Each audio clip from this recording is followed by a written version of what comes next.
Hola, hola, ¿me escuchan? Buenos días. Buenos días, profesora. Buenos días, Hola, Miss. ¿qué tal? Buenos días, gracias por la respuesta.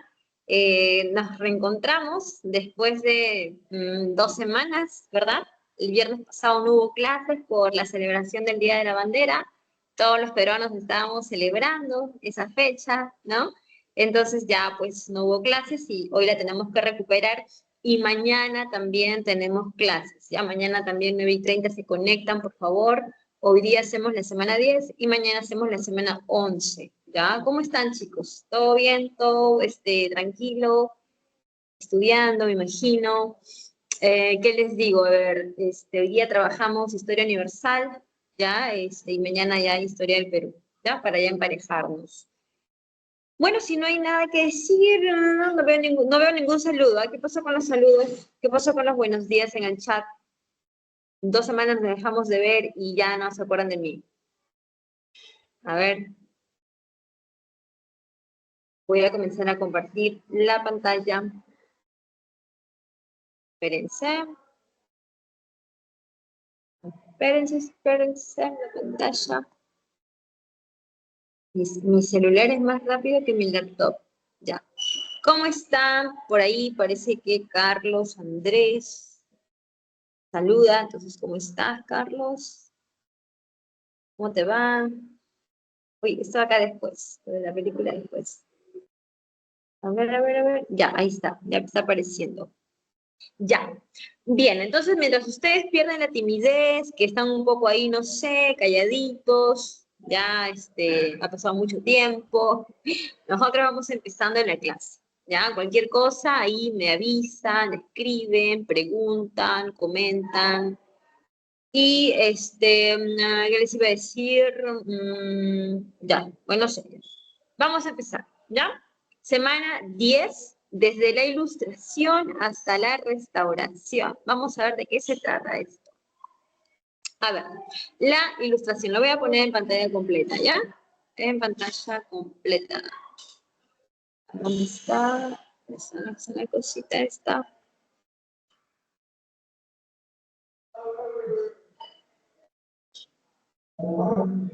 Oye, ¿por qué no se pone en pantalla completa? Ya, ahí está un poco lento.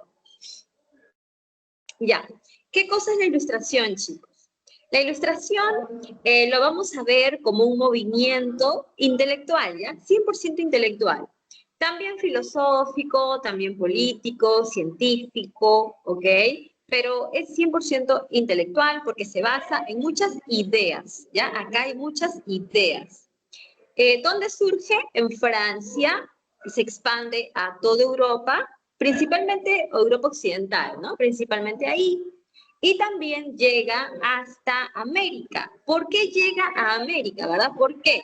Porque recuerda que nosotros en el siglo XVIII somos colonias de los reinos europeos, ¿no? Nosotros, por ejemplo, éramos colonia de España. Por lo tanto, si nuestra metrópoli está influenciada por las ideas ilustradas, nosotros también, ¿te das cuenta? Porque todo lo que pasa en nuestra metrópoli nos afecta, nos contagia, ¿ok?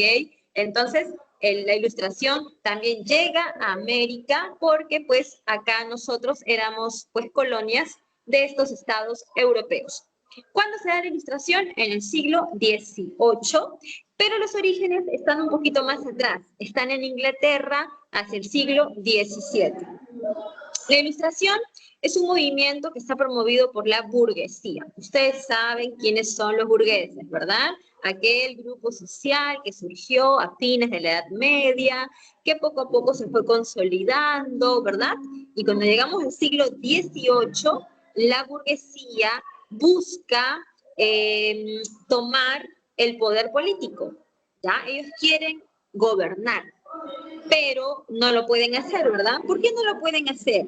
Porque los burgueses están dentro del estamento llamado pueblo, estamentos que son dominados, que son aquellos que están en un estrato inferior. Entonces, ahí está la burguesía, ¿no? Si la burguesía quiere gobernar, la burguesía tendría que romper esa sociedad de estamentos y crear una sociedad libre, una sociedad justa, donde ellos puedan tener el control del gobierno y así defender sus intereses económicos. ¿Te das cuenta? Entonces, esto es promovido por la burguesía. ¿Qué es lo que ellos plantean? El pensamiento crítico, ¿ok? El pensamiento que se basa en la razón. ¿Ustedes jóvenes usan su razón? Obvio que sí, ¿verdad? Obvio que tú usas la razón para pensar, para tomar decisiones, ¿verdad? Pero entonces, ¿por qué los ilustrados lo enfatizan, no? Porque acá se enfatiza mucho el uso de la razón. ¿Por qué lo enfatizan tanto? Porque hay una etapa anterior, que es la etapa medieval, en la cual pues el hombre no era importante, ¿no? El hombre no era importante, el hombre estaba más bien dominado por los dogmas de la iglesia, el hombre pues no podía criticar, no podía pues el hombre pensar, ¿no? Libremente, porque todo se basaba en la fe, todo se basaba en la religión. Entonces, esa etapa medieval los ilustrados quieren romperla, ¿no? Quieren, pues, digamos, dejarla atrás y ahora hay que centrarse, ¿no? Bueno, en el hombre, obviamente que ya esa idea de centrarse en el hombre viene del humanismo renacimiento, ¿no? Del siglo XV, XVI, pero ahora la ilustración consolida eso, ¿ya? Lo consolida y acá ya hay un total planteamiento y defensa del uso de la razón. Ahora, los ilustrados critican el antiguo régimen, ¿ya? Critican el antiguo régimen, que es aquel sistema político, económico, social, que tú recuerdas, ¿no? Porque en las clases pasadas nosotros hemos estado viendo antiguo régimen, ¿sí o no? El antiguo régimen fue un sistema económico, político, social que predominó en los siglos XVI, XVII y XVIII.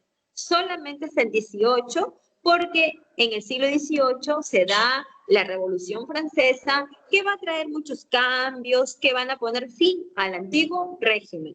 Ahora, el antiguo régimen tiene sus características. ¿Ustedes recuerdan cuáles eran? Podemos hablar de su característica política, que es el absolutismo. Podemos hablar de su característica social, que es la sociedad estamental. La característica económica, que tiene que ver con la doctrina mercantilista, y su característica religiosa, que tiene que ver con el clericalismo y la intolerancia. ¿Ok, chicos? Anotaron, ¿verdad? O estamos recordando, ¿no? Vamos a repetirlo otra vez, porque si tú sabes lo que critican los ilustrados, más rápidamente vas a poder entender cuáles son sus propuestas y cuáles son, digamos, cuál es la justificación de esas propuestas. Así que repetimos. La característica política del antiguo régimen es el absolutismo. La característica social es la sociedad estamental. La característica económica es la doctrina mercantilista y también el proteccionismo, ¿verdad? Y la característica religiosa, ¿qué cosa dije que era, chicos? A ver, ¿quién me dice en el chat qué cosa dije en la característica religiosa? Si es que la saben o si es que me escucharon, una de dos, ¿no? Porque de repente no me has escuchado, pero sí la sabes, ¿no? ¿Cuál es la característica religiosa del antiguo régimen? A ver, vayan respondiendo mientras acá voy a ver porque hay un poquito de bulla, espérense.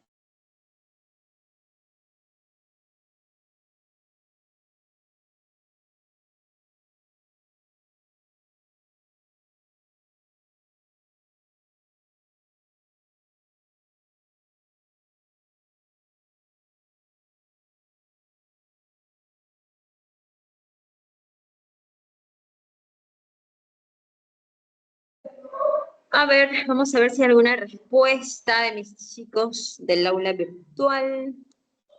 A ver. Ninguna. Ninguna respuesta. ¿Qué ha pasado acá? No me he prestado atención. No se sabe. Ok. Gracias, José, por la respuesta. ¿Y el resto qué? ¿Dónde está el resto del aula? ¿Qué ha pasado?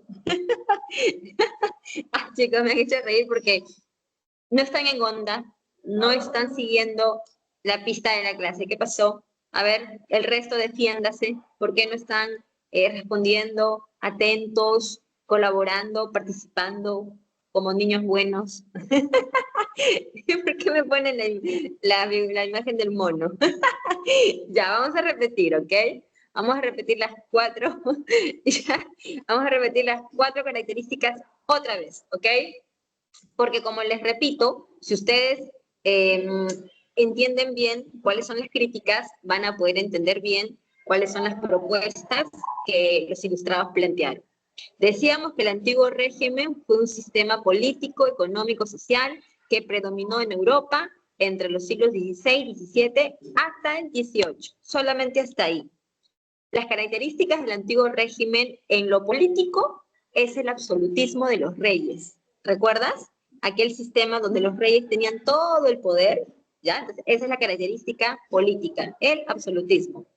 Respecto a la característica social, en Europa, lo que va a predominar es la sociedad estamental, aquella en la que la población, ¿no?, está dividida en estamentos, en 3 estamentos, ¿ok?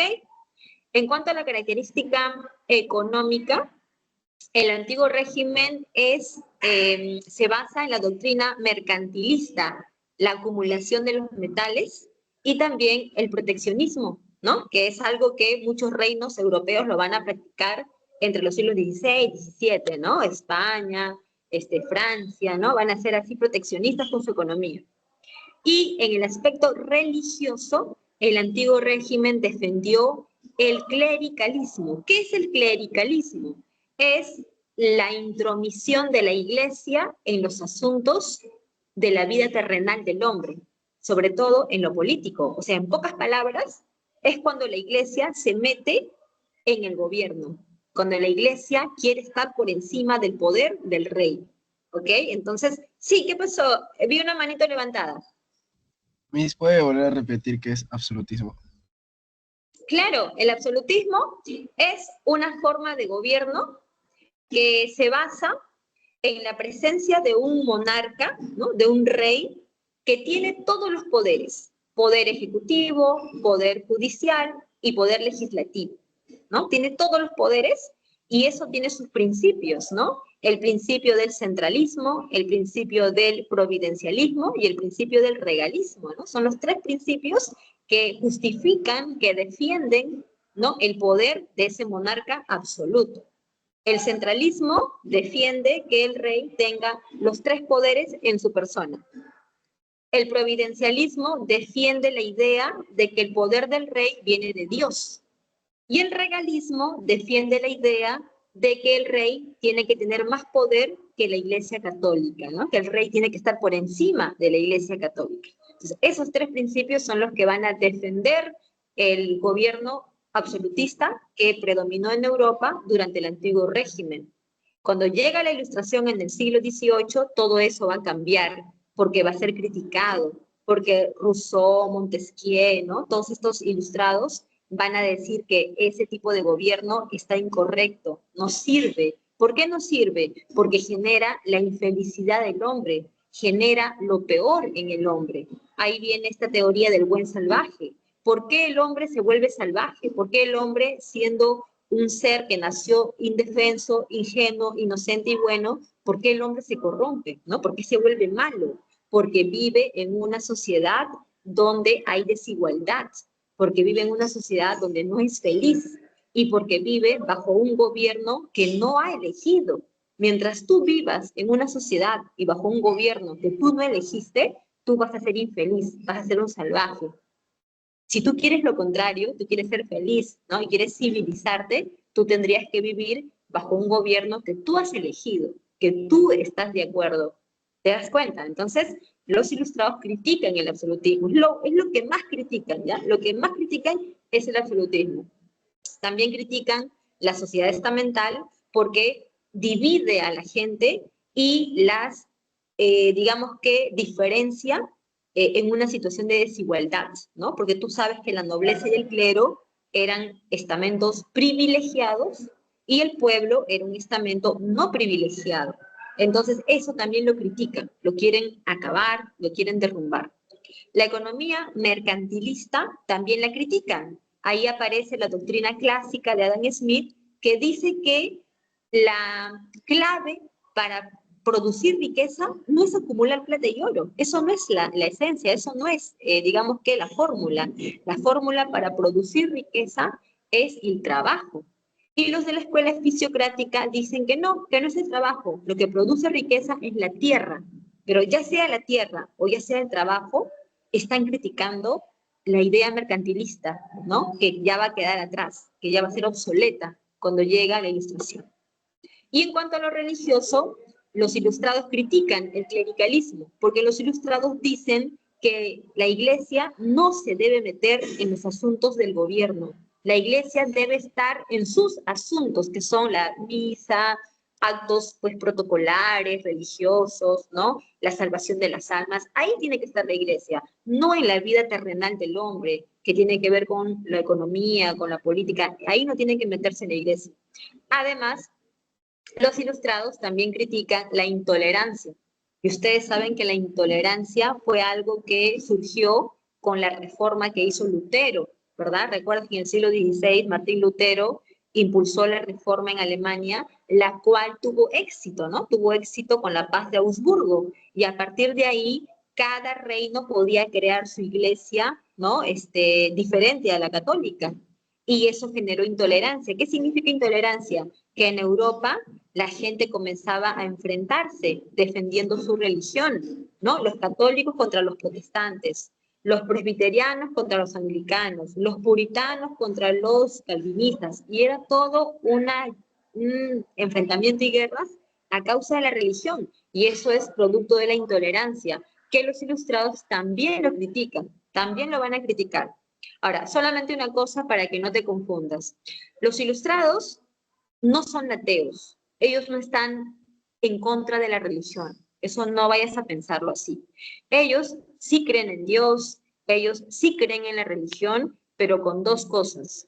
La primera es que la religión no se meta en los asuntos de la vida política del hombre, y la segunda, que la religión no puede estar primero en la vida del hombre, la religión tiene que estar después, en segundo lugar, porque lo primero en la vida del hombre tiene que ser su libertad, tiene que ser usar su razón, su crítica. Eso es lo primero. Primero tu razón y ya en segundo lugar tu fe, no al revés, ¿ya? Al revés no, como fue en la etapa medieval. Entonces, eso, nada, ¿ok? Pero sí creen en la religión. No vayas a pensar que son agnósticos, ateos. Esa no es la idea de los ilustrados. Porque a pesar de que la iglesia pierde poder, ya que los monarcas van a estar por encima de ella, la iglesia sigue siendo poderosa. No es que la vas a destruir, no es que se va a eliminar, la iglesia va a seguir siendo poderosa, solamente que ya relegada a un segundo lugar. Muy bien. La Ilustración tiene sus orígenes en Inglaterra, en las ideas de este filósofo llamado John Locke, ¿verdad? Y pues este John Locke es el primero que va a hablar de los derechos naturales del hombre. O sea, tú y yo somos humanos, ¿verdad? Claro, somos personas. Por la misma condición de ser humanos, tú y yo tenemos una dignidad. Y esa dignidad requiere la defensa de nuestra persona. O sea que nosotros, para que esta dignidad sea concebida y tenga sentido, nosotros tenemos que, digamos, diferenciarnos del resto de los seres vivos. ¿Y cómo nos diferenciamos? A través de estos derechos que vamos a tener: derecho a la vida, derecho a la libertad, derecho a la propiedad privada, a la búsqueda de la felicidad. ¿Te das cuenta? Entonces, esos derechos los tenemos porque sí. No es que el rey nos lo esté dando, no es que el clero y la nobleza nos quieren dar, no. Son derechos inherentes al hombre, inalienables, que nadie te los puede quitar, nadie te los puede transferir, no son intercambiables, ¿te das cuenta? No son prescriptibles. Creo que todo eso en tu curso de cívica te lo dicen, ¿verdad? Entonces, son derechos naturales que el hombre tiene por su misma dignidad de ser humanos. Muy bien. Ahora vamos con el otro PPT. ¿Qué dice? Vamos a ver. ¿Dónde está? Acá. Bueno, algunas de las propuestas que están aquí, las características, creo que ya como que te lo he adelantado, así que vamos a tratar de hacerlo muy rápido. Primera propuesta, la división de los poderes, ¿no? Decíamos que los monarcas absolutistas concentraban todos los poderes, Pero los ilustrados critican eso, ¿no? Critican eso, por lo tanto, lo que van a plantear es que los poderes se dividan. El poder legislativo por un lado, el poder ejecutivo por otro lado y el poder judicial por otro lado. Eso, ¿sabes quién lo va a plantear? Montesquieu. Montesquieu, en su obra El espíritu de las leyes, va a plantear la idea de la división de los poderes. Respecto a los privilegios, eso tiene que ver con la sociedad, ¿ya? En Europa, durante el antiguo régimen, la sociedad era estamental. Mira, te voy a explicar. Una sociedad estamental es aquella en donde las personas están ubicadas en diferentes estamentos y cada estamento es diferente ante la ley. ¿Te das cuenta? O sea, si yo estoy en el pueblo, la ley para mí es diferente a las personas que son del clero y de los que son de la nobleza. La ley es diferente. Por ejemplo, yo tengo que pagar impuestos. Ellos no pagan impuestos. Si yo cometo un delito, toda la ley, todo el castigo cae para sancionarme. Si ellos cometen delitos, no son castigados, tienen un tratamiento diferente. ¿Te das cuenta? Yo estoy censurado de decir lo que pienso. Existe la censura, existe el castigo, ¿no? Si yo critico, digo abiertamente lo que pienso. Ellos no, para ellos no hay censura, para ellos no hay ese tipo de sanciones. Entonces, ¿por qué sucede todo esto, profesora? Que es muy injusto, porque la ley así lo dice. Entonces, esa es la sociedad estamental, la cual los ilustrados lo van a criticar y lo van a querer destruir, obviamente, ¿no? Entonces, otra propuesta de los ilustrados es que se oponen a los privilegios de la sociedad estamental. El Estado laico es aquel Estado en donde la Iglesia no deba intervenir en los asuntos de la política. Es lo que te decía hace un momento, ¿ok? Es lo que también se llama clericalismo. El clericalismo es la intromisión de la Iglesia en los asuntos de gobierno. Entonces, si tú estás en contra de eso, tú no quieres que la Iglesia se meta en los asuntos de la vida política, lo que tú vas a proponer es un Estado laico, en el cual la Iglesia esté separada de la vida política del hombre. El librecambismo tiene que ver más con lo político. Y esos jóvenes, ¿sabes a qué cosa critica o trata de eliminar? Al proteccionismo, chicos. El proteccionismo es el sistema en donde un Estado trata de proteger su economía limitando las importaciones, ¿ya? Si tú eres un rey y quieres proteger tu mercado, quieres proteger tu industria nacional, tú vas a limitar las importaciones. ¿Y de qué manera lo vas a limitar? Aumentando los aranceles, aumentando los impuestos de aduanas, para que las mercancías que vengan de otras partes puedan tener, pues, una restricción, puedan tener una especie de barrera y no puedan entrar con tanta facilidad a tu mercado. ¿Y qué vas a lograr de esa manera? Supuestamente vas a lograr proteger a tu industria nacional. Por eso se llama proteccionismo. Y eso los ilustrados lo van a criticar. Los ilustrados van a decir que eso no debe existir. Los ilustrados dicen que las barreras ¿no? que existen en los estados, ¿no? Debe desaparecer. Y que todo debe ser fluido, todo debe darse de una manera libre. Tiene que haber un libre comercio, un libre cambio, y de ahí viene el librecambismo, que es la defensa de los mercados abiertos, ¿no? Que se den sin restricciones, sin barreras. Y la tolerancia religiosa, como te dije, es otra propuesta de ellos, porque los filósofos ilustrados, ellos van a rechazar y van a criticar las guerras religiosas. ¿Y sabes por qué la critican, chicos?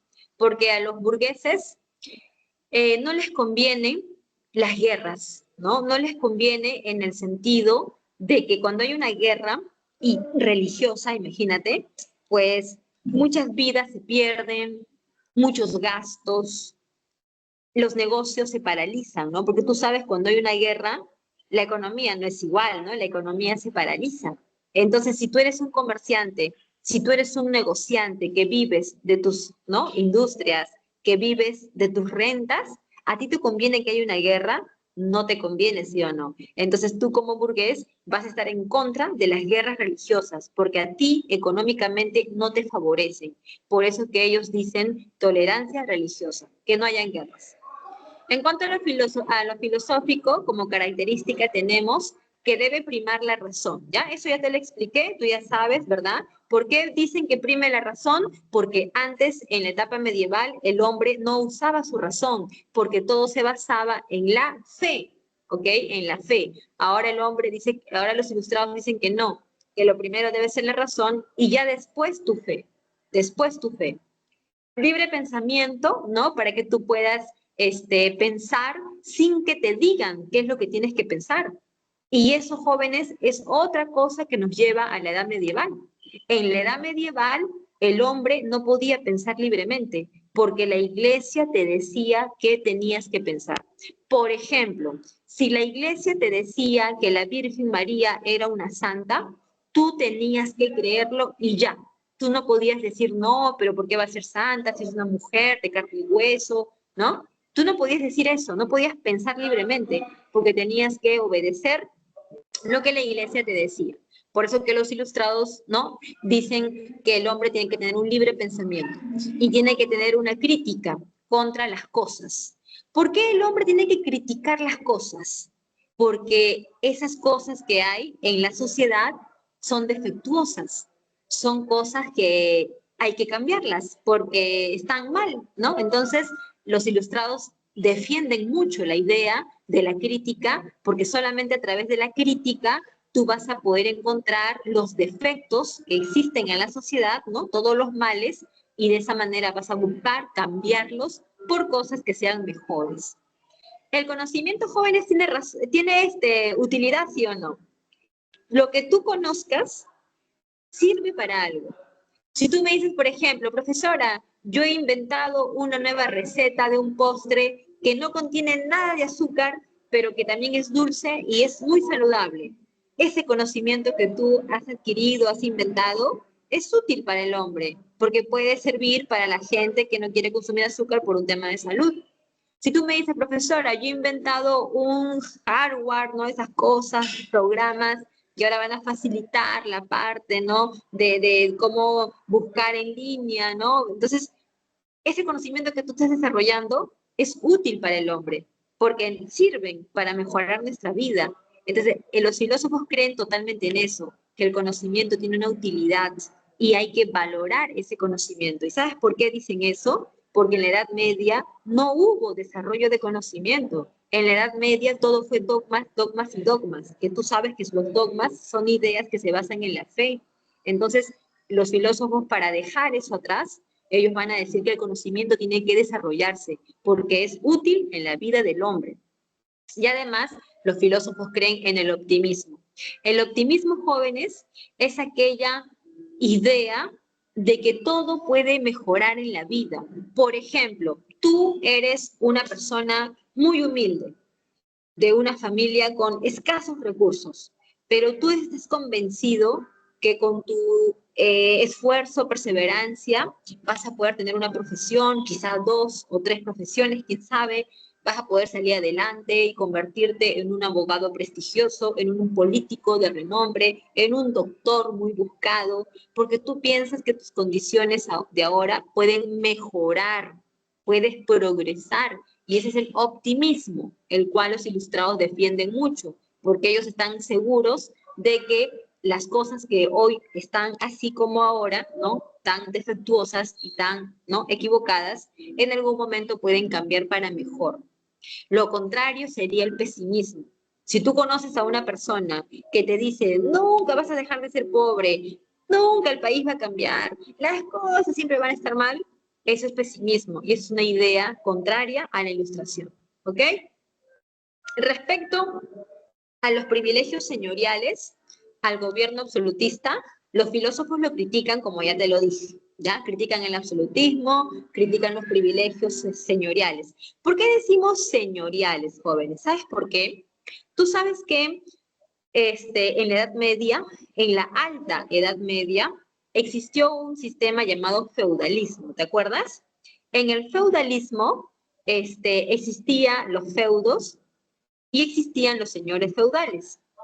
Los señores feudales tenían sus siervos. ¿Recuerdas que el siervo era aquel campesino que no era libre porque había hecho una relación de servidumbre con el señor feudal y a partir de ahí el siervo era como una propiedad más del señor feudal, porque no era libre, pues tenía que pagar rentas, tenía que pagar obligaciones, ¿no? Entonces, ese sistema feudal, con todas sus características, terminó en Europa en el siglo XIII-XIV, cuando finalizaron las cruzadas, ¿no? El sistema feudal llegó a su final, pero en algunas partes de Europa todavía quedaron rezagos del sistema feudal. Mira, esa es la palabra, rezagos. No me vayas a decir que hasta el siglo XVII, XVIII, XIX existe el sistema feudal, porque el sistema feudal no existe. Lo que existen son rezagos que quedaron en algunas partes. ¿Te das cuenta? En Europa, en Francia, en las zonas provinciales, existían familias nobles que bajo su poder tenían campesinos que trabajaban para ellos en condición de siervos. ¿Te das cuenta? O sea que ese sistema de servidumbre no había terminado totalmente y todavía había una cantidad de campesinos que trabajaban bajo esa condición de siervos. Por eso es que decimos otra vez que sistema feudal no existe, pero sí existen rezagos feudales y existían privilegios señoriales, ¿no? De los grandes señores, ¿no? Entonces, los ilustrados también van a criticar eso y van a tratar de eliminarlo. Y se respetan los derechos naturales como la vida, la libertad, la igualdad y la propiedad. En cuanto a la economía, como ya te mencioné, existe el libre cambio, que es la idea en donde se busca acabar con el proteccionismo y defender los mercados abiertos, ¿no? En donde los estados no tengan barreras para el comercio. Y esos jóvenes, ¿a quién beneficia? ¿A la nobleza, al clero o a la burguesía? Beneficia a la burguesía, ¿verdad? Porque la burguesía es la que vive de su comercio. La burguesía es la que vive de sus negocios. El clero, ¿sabes de qué vive? El clero vive de sus rentas eclesiásticas. La nobleza vive de sus rentas por sus tierras. Ellos viven de eso, ellos no tienen negocios, ellos no generan riqueza. La riqueza que ellos tienen ya está acumulada, la van heredando de familia en familia. En cambio, la burguesía genera riqueza. A ellos nadie les hereda nada, ellos la van a generar, así como tú en el futuro, ¿verdad? Que vas a generar tu riqueza con tu trabajo. ¿O acaso tu mamá y tu papá te van a heredar una propiedad en La Molina? ¿Vas a heredar una flota de autos, Mercedes-Benz, ¿no? ¿Acaso vas a heredar algo, dime? No, sí o no. Tú vas a generar tu riqueza. Entonces, esa es la esencia de los burgueses. Por eso que ellos son los más defensores de la idea de que exista un libre mercado. Ya, me voy a poner mi chompa, chicos, porque me ha dado frío. Mi chompa es de piel de tigre blanco, mira. Sí existe eso, ¿no? Ok, vamos a ver. Ahora sí estoy calientita, ¿ves? No, mentira, esta chompita Made in Gamarra. Así nomás, 50 solcitos nada más, pero riquísima esta chompa, ¿sí ves? ¿Para qué vas a ir a Ripley y pagar 200, 300 soles cuando en Gamarra tienes todo a la quinta parte? En serio. Vamos, ya. Sigamos. Entonces tenemos por acá que también los ilustrados van a plantear la eliminación de los gremios. ¿Ustedes se acuerdan cómo eran los gremios? Los gremios eran la asociación de artesanos de un mismo oficio, ¿no? Como el gremio de los zapateros, gremio de los sastres, ¿no? De los barberos. Ahora, ¿por qué los ilustrados quieren acabar con los gremios? ¿Qué defecto le encuentran? Lo que pasa es que en el gremio, todos los que la integran siguen reglas muy marcadas. Por ejemplo, en el gremio, tú no puedes atender a un horario que no corresponde, porque se supone que hay un horario para todos. En el gremio, tú no puedes cobrar más por tu servicio. Si el otro corta cabello de hombre a 10 pesos, tú también tienes que cobrar 10 pesos. ¿Te das cuenta? En el gremio también hay una fidelidad en las técnicas. Si todos aplican la técnica de la tijera ¿no? Con ahí con ¿cómo se llama esa cosa que te corta así, bien bonito acá en la piel? El Gillette, ¿no? Si todos cortan con eso, es así. ¿Qué pasaría si tú inventas un corte nuevo, una técnica nueva? Eres desleal. ¿Y qué pasa contigo? Te botan del gremio, ¿ok? Ahora, ¿qué tiene eso de malo? ¿Sabes cuál es lo malo para los burgueses? Es que en el gremio nunca vas a poder sobresalir. En el gremio tú no vas a poder innovar, no vas a poder destacar. Por lo tanto, no se va a poder generar una competencia. Y tú sabes que en el sistema actual, que es el capitalismo, lo que más existe es la libre competencia, ¿sí o no? Tú sacas tu mercadería, tu servicio diferente a tu competencia y tú innovas y te ganas la clientela. Esa es la esencia de este sistema. En cambio, en los gremios no se podía, por eso que trataban de eliminarlos. Y también van a buscar eliminar los impuestos, porque los impuestos, pues jóvenes, si tú eres un burgués y tú tienes tus negocios, ¿no? Exitosos negocios, imagínate pues que una parte importante de tus ganancias la tienes que pagar en impuesto. Nunca vas a poder sobresalir más porque toda la vida vas a pagar impuestos, impuestos. Entonces, ¿cuándo vas a sobresalir? Nunca. Por eso que los ilustrados van a querer acabar con esos impuestos que justamente ¿para quién son? Para la nobleza y para el clero y para el rey. ¿Te das cuenta por qué querían acabar con ellos? ¿No? Porque ellos son los responsables de que la burguesía no prosperara más. Las escuelas económicas que tú las debes conocer por tu curso de economía, por ejemplo, la escuela fisiocrática, ¿no? Donde uno de los representantes es Casey, por ejemplo, donde dice que la riqueza está en la tierra, ¿no? Los productos agrícolas. Y también está la escuela de Adam Smith, que es la escuela clásica, donde dice que la riqueza está en el trabajo, ¿ok? Chicos, eso es cierto. Por eso es que hasta el día de hoy lo que produce riqueza es el trabajo, chicos. Y mira que en esto tú tienes que tomar conciencia de que, de que de repente tú dices, ¿no? Ah, yo quiero ser un ingeniero, ¿no? Y ganar pues 10.000 soles, quiero ser un arquitecto reconocido que por cada obra gane pues 50.000 soles, ¿no? Pero y no quisieras trabajar de repente de jardinero, técnico, de maquinaria, de ser un peluquero, no quieres, ¿por qué? Porque tú dices, no, pero se gana menos, ¿no? Bueno, acá jóvenes lo que importa es que trabajes, ¿no? No importa en qué, no importa cuánto es lo que ganes, sino que trabajes, porque ahí está la esencia de la generación de la riqueza.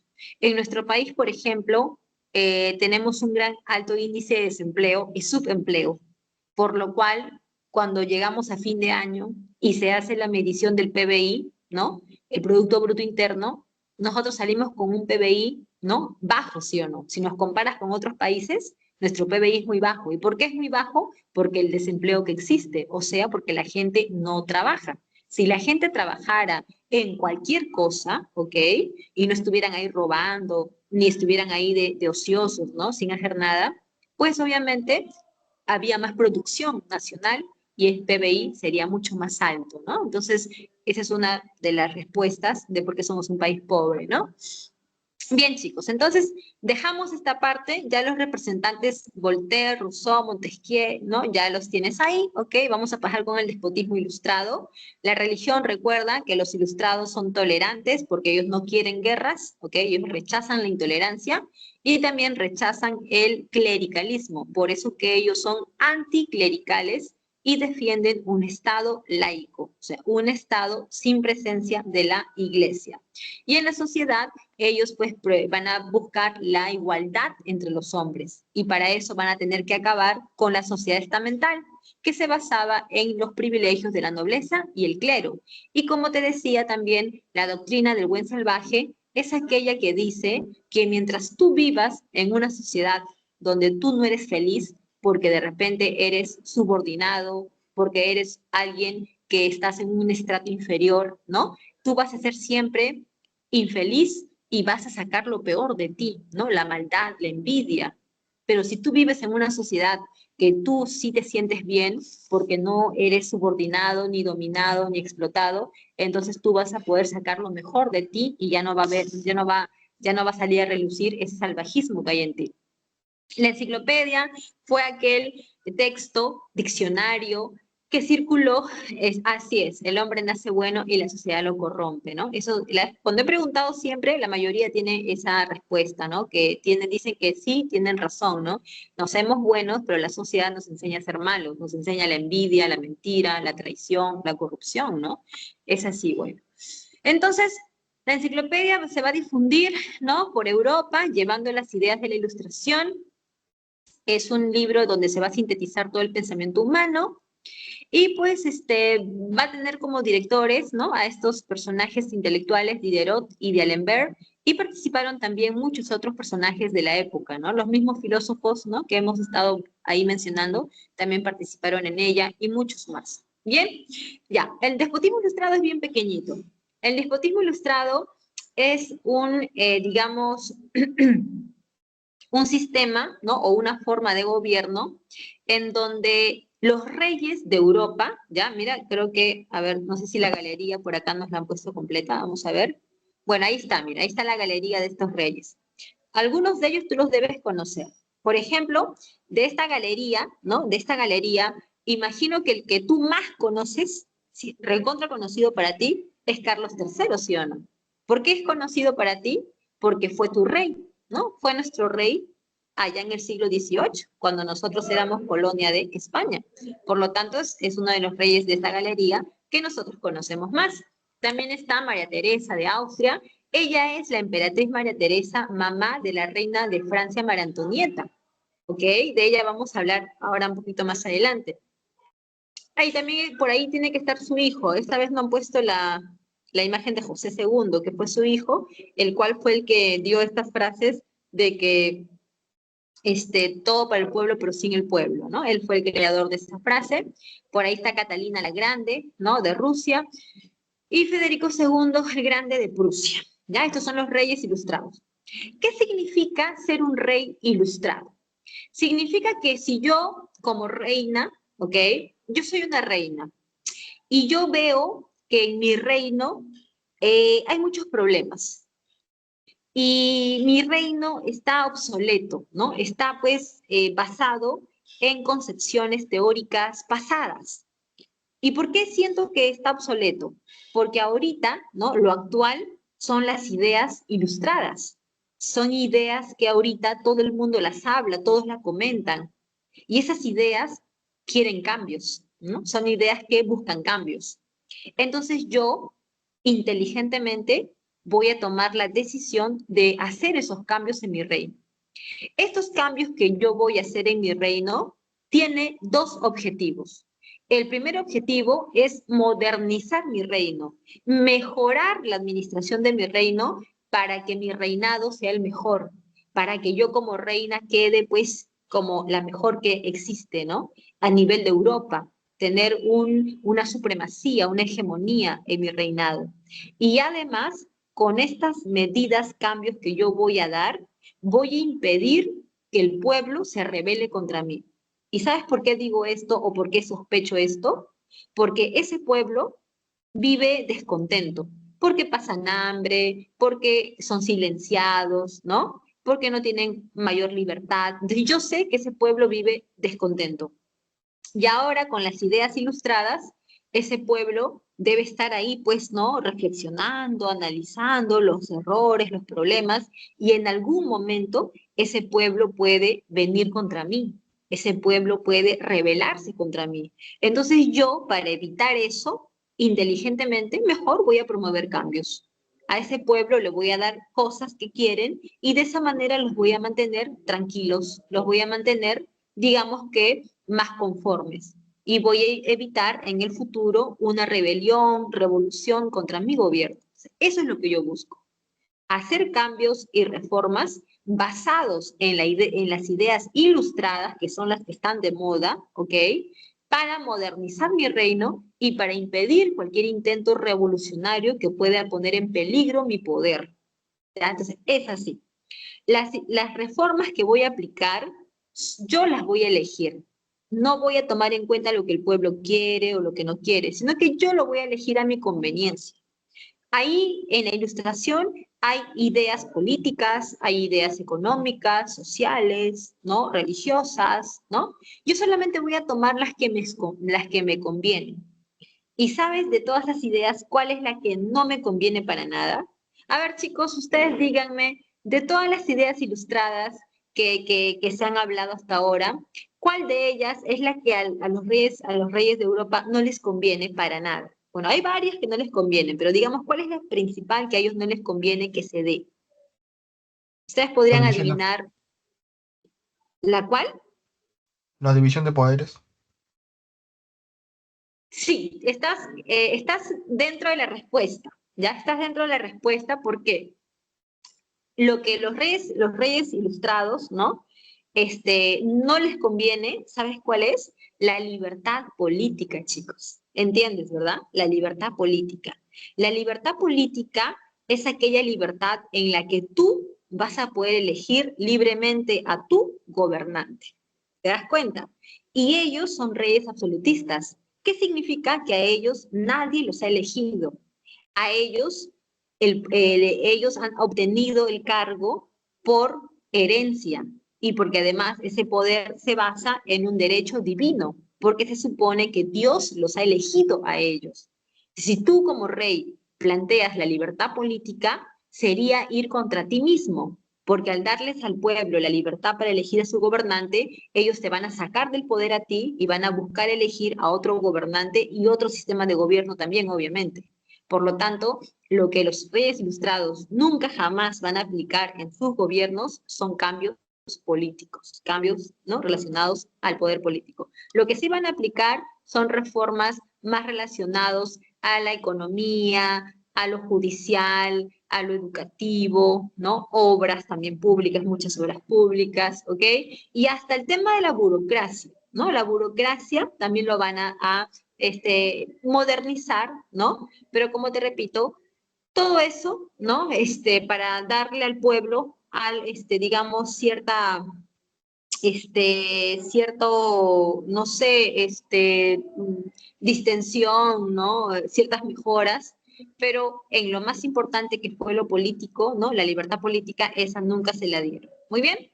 Características del despotismo: promover el progreso social bajo el control de la monarquía, implementar reformas, reprimir las demandas populares, ¿no? Esas demandas populares las vas a reprimir a través de reformas en donde el pueblo pueda estar, ¿no? Digamos que conforme o al menos puedas, pues, contenerlos, ¿no? Contenerlos para que no se vayan contra ti. Mira, tú sabes lo que es la burocracia. Jóvenes, ustedes saben lo que es la burocracia, ¿verdad? Creo que en una clase pasada les dije o no les dije. Bueno, tú sabes que la burocracia es el aparato estatal. O sea, está conformado por los funcionarios que trabajan para las instancias públicas. Por ejemplo, acá en nuestro país tenemos muchas instituciones públicas como la SUNAT, como la RENIEC, los ministerios, el Congreso y muchas cosas más, ¿no? ¿Por qué decimos que son instituciones públicas o por qué decimos que son burocracia? Porque a estas personas que trabajan para todas estas entidades les pagamos con nuestro dinero, ¿ok? Entonces a ellos les llamamos burocracia. Burocracia civil, porque también existe la burocracia militar, bueno, ambas, ¿no? Pero bueno, entonces esta burocracia también conviene de que no crezca mucho. Porque imagínate que nosotros tuviésemos una burocracia enorme, ¿no? Así como en los tiempos de Ramón Castilla, en los tiempos del Oncenio, ¿no? Donde la burocracia aumentó, muchísimo, ¿ok? ¿Por qué no nos conviene? Porque tendríamos que pagar a toda esa burocracia y sería más dinero que se utilizaría para mantenerlos. Y por lo tanto el gasto público tendría que aumentar, ¿me entiendes? Entonces, ¿nos conviene o no nos conviene que la burocracia crezca? No nos conviene, porque además de mantenerlos con nuestros impuestos, también esta burocracia, al ser muy grande, genera corrupción dentro de ella, genera lentitud en los procesos burocráticos, genera ineficiencia, ¿te das cuenta? Entonces no nos conviene. Entonces, en Europa, los reyes ilustrados van a modernizar la burocracia para mejorar la administración. Van a aplicar lo que es la ley de libre comercio. A ver un ratito, chicos. Me viene un recibo del celular que no pagué, pero ya pagué en la mañana. Bueno, ya después les digo que ya pagué, que se equivocaron. Ok. Me malograron la pantalla, me la achicaron para que venga ese mensaje. Ya después vemos. Ya. Entonces también van a aplicar lo que es el libre comercio, ¿ya? Es una, digamos, una reforma que está en contra del proteccionismo, ¿no? Como ya explicamos, ¿no? Entonces se aplica el libre comercio, se abolió la servidumbre, mira lo que te estaba diciendo hace un momento, ¿no? ¿Te acuerdas que te estaba diciendo que en Europa quedaron rezagos del feudalismo, donde los señores que vivían en castillos dominaban a los campesinos a través de la servidumbre? Entonces eso también lo van a abolir varios de estos reinos. Y en religión, estos reyes ilustrados van a aplicar la tolerancia para que ya no hayan más guerras y también el regalismo. El regalismo, te lo repito una vez más, el regalismo son aquellas facultades en donde el rey va a estar por encima de la Iglesia Católica. ¿Ya? Es cuando la Iglesia Católica acepta estar debajo del poder del rey, ya que antes, en la Edad Media, era al revés. Quien estaba primero era la Iglesia y luego el rey. Muy bien, chicos. Vamos a ir con otro tema. Y para este tema, no me voy a quedar con las ganas y les voy a poner un video de una letra que tiene que ver con el tema que vamos a tratar. De repente la escucharon, de repente no. Vamos, la estoy buscando, ¿ok? Permítanme. Cuando estoy en salón presencial, esto de acá yo lo canto. Imagínate a mí cantando, ¿eh? Es por amor al oficio, ¿ok? Pero como estamos acá, voy a poner el video para que tú no te avergüences con mis gallos. Vamos a poner. Si lo escucharon bien, pero quiero que escuchen la letra, bueno, que vean la letra, más que que estés viendo el video y las chicas que aparecen, o esas cosas no, por favor, ¿eh? Solamente es la letra. Entonces déjame compartir ahora con sonido, porque si no, no vamos a poder escuchar. Vamos a dejar de compartir y voy a compartir con sonido.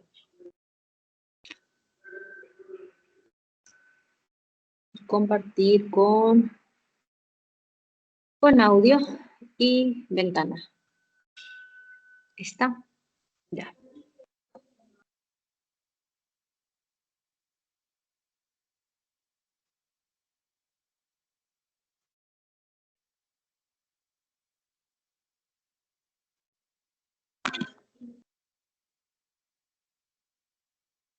Respaldamos tu empresa con carta fianza, seguro de crédito, seguro multirriesgo, seguros de ingeniería y responsabilidad civil.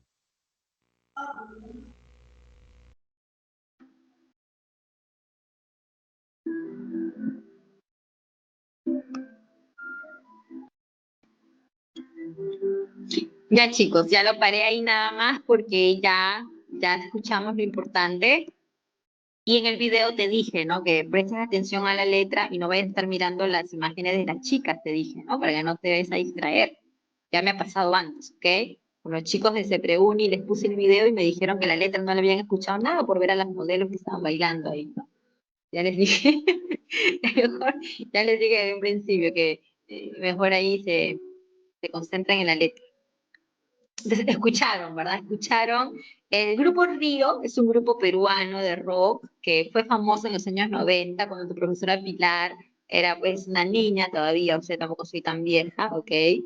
Pero pues la letra es muy interesante, ¿no? Porque dice, al norte de América muchos ingleses llegaron con sed, ¿no? Y al sur de América, ¿quiénes? Los españoles pusieron sus pies. ¿Es correcto o no es correcto, chicos? ¿Es correcto, sí o no? Al norte de América, muchos ingleses llegaron con sed. ¿Ya? Entonces, eso es lo que nos da entrada al tema de las 13 colonias de Norteamérica. A ver, chicos, ¿cómo empieza? Ya después, el video del Grupo Río ya lo ves después, ¿ya? Porque te ha gustado la canción, me parece. Ya después, más tarde, lo ves, ahí baila, ¿ok? ¿Cómo es esto de las 13 colonias?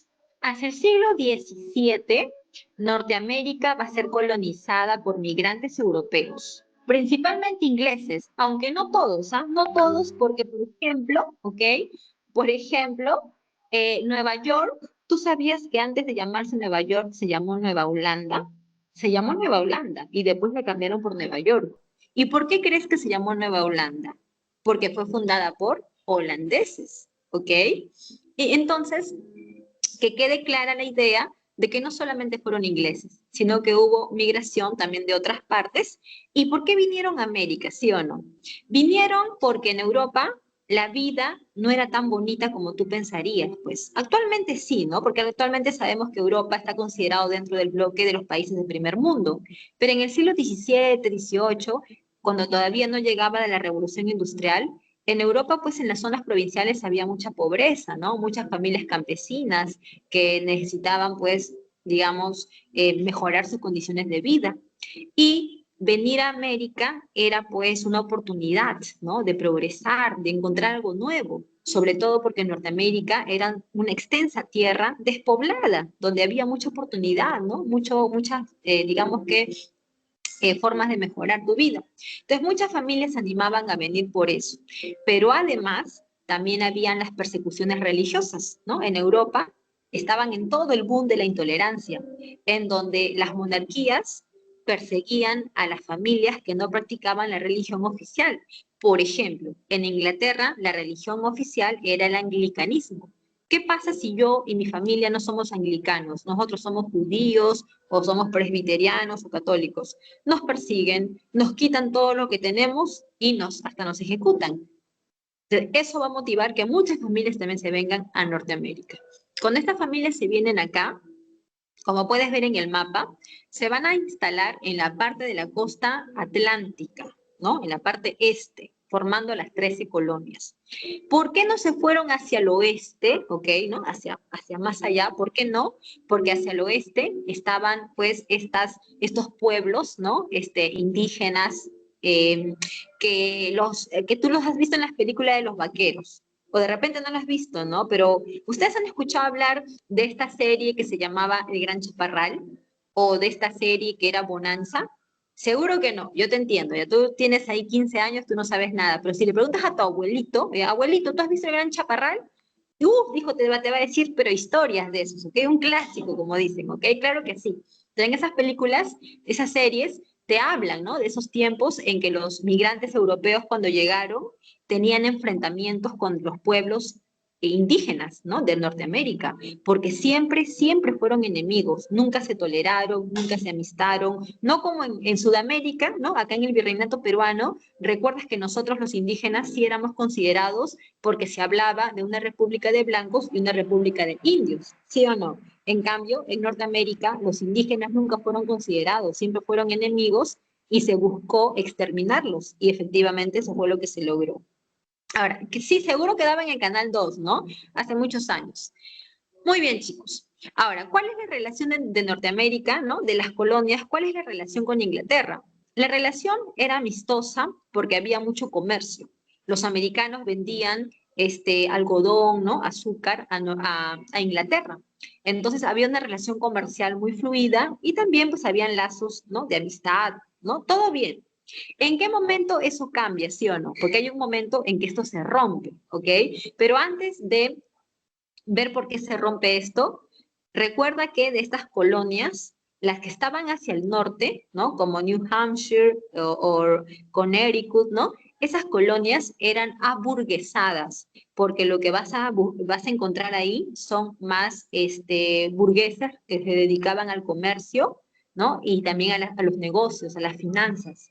Mientras que en la parte sur, ¿no? Colonias como Carolina del Norte, del Sur, Maryland, en esas colonias se dedicaban más a las plantaciones de algodón. Y esta clase que se va a formar ahí es una clase terrateniente, no burguesía, sino terrateniente, y van a usar mano de obra esclava. Por eso que en el siglo siguiente, cuando se da pues la guerra de secesión, tú vas a ver que los del norte se van a pelear con los del sur, y los del norte van a querer eliminar la esclavitud y los del sur van a querer defender la esclavitud. ¿Y todo por qué? Porque los del sur, su economía se basaba en el uso de mano de obra esclava, ¿ok?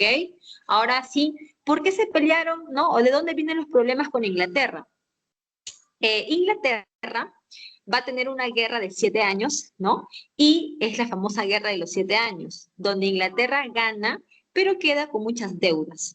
Entonces, para pagar estas deudas, Inglaterra va a cobrar y crear impuestos en las colonias americanas, ¿no? Como es una forma rápida de obtener dinero, pues el rey Jorge III pensó que aumentando los impuestos en las colonias americanas iba a poder obtener ingresos económicos rápidos. Pero digamos, creación de impuestos, ¿no? Cobro de impuestos, van a tener el rechazo de los americanos, ¿no? Los americanos acá van a rechazar todos estos impuestos, como el impuesto al té, al azúcar, al papel, al vidrio, al timbre, ¿no? Todos los impuestos fueron rechazados. Ahora, respecto al té, acá hay una situación particular. Primero, porque el té, acá en América, era un producto con mucha demanda. Lo mismo que en Inglaterra, ¿no? Que era pues un producto que consumían demasiado. Y tú sabes que el té viene de la India, que era una colonia de los ingleses, ¿no? Entonces, para poder comercializar el té, existía la famosa empresa inglesa que se llamaba Compañía Británica de las Indias Orientales. Esta compañía británica iba a la India, compraba el té, lo llevaba a las Islas Británicas y los americanos que se dedicaban al comercio del té iban, ¿no?, a Inglaterra, compraban el té y lo revendían en las colonias americanas y ese era su negocio, ¿no? Bastante rentable porque el té era demasiado consumido, como te repito.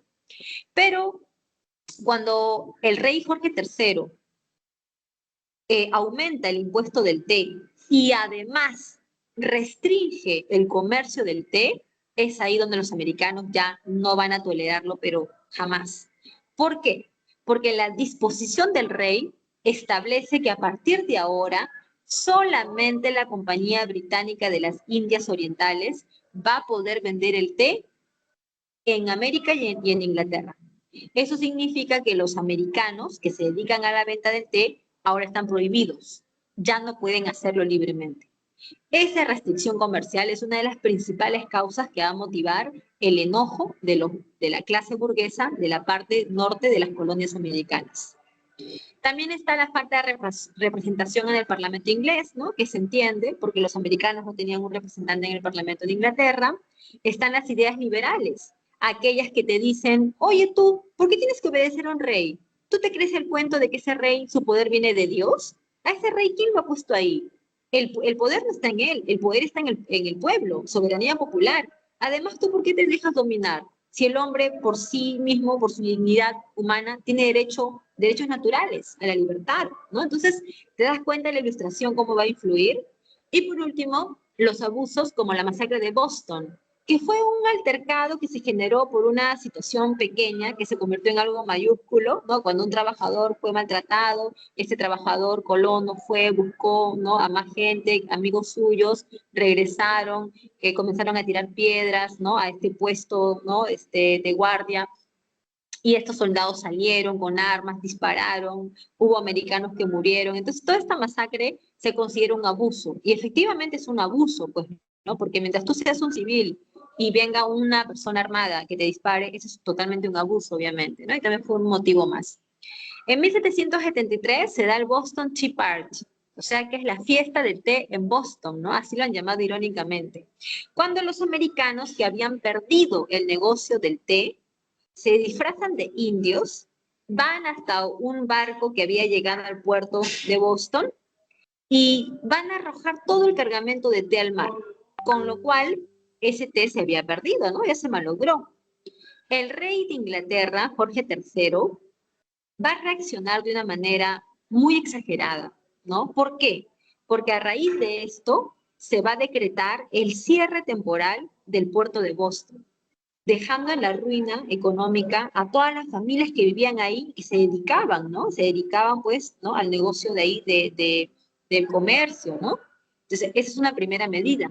Y la otra medida es que el rey va a mandar más destacamentos militares al puerto de Boston para que puedan resguardar la seguridad, lo cual a las familias, ¿no?, a los americanos que estaban ubicados en Massachusetts, ¿no?, en Boston, pues les parece algo represivo, algo pues violentarlos, ¿no?, con la presencia de estos destacamentos militares, que además se les exigía a las familias de ahí que tenían que mantener a estos guardias con comida y con eso, ¿no? Entonces, estos motivos son los que van a llevar a los americanos a impulsar un congreso en Filadelfia.